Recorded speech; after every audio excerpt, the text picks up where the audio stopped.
साथीहरू, तपाईलाई एउटा कुरा थाहा छ? श्रम संस्कृति पार्टीबाट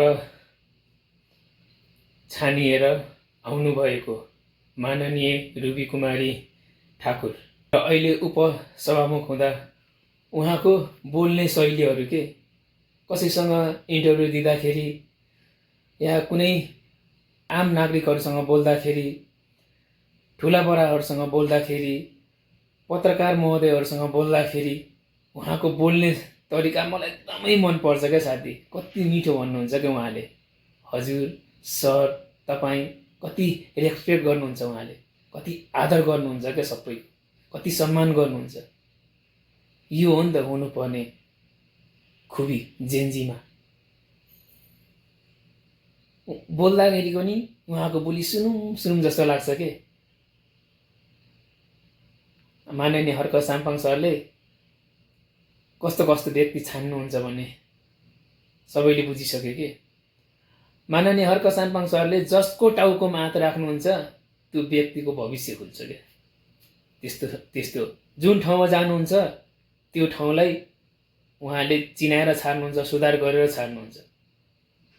त्यतिकै माननीय हर्क साम्पाङ सर श्रम पिता हुनुभएको होइन के यो देशको। त धेरै मान्छेले चिनेको छैन, बिस्तारै चिन्नुहुन्छ, सङ्गत गर्नुहुन्छ अनि चिन्नुहुन्छ। उहाँ कतिको पारदर्शी हुनुहुन्छ र जनताको लागि, देशको लागि उहाँले कति सोच्नुहुन्छ भन्ने कुरो बिस्तारै चिन्नुहुन्छ।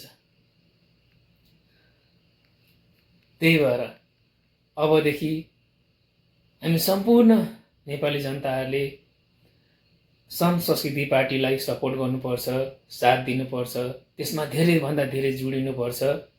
किनभने गरिबको आवाज बोल्न सक्छ, गरिबको छोरा छोरी सदनमा पुग्न सक्छ, सांसद, मन्त्री, उपसभामुख, सभामुख, गृहमन्त्री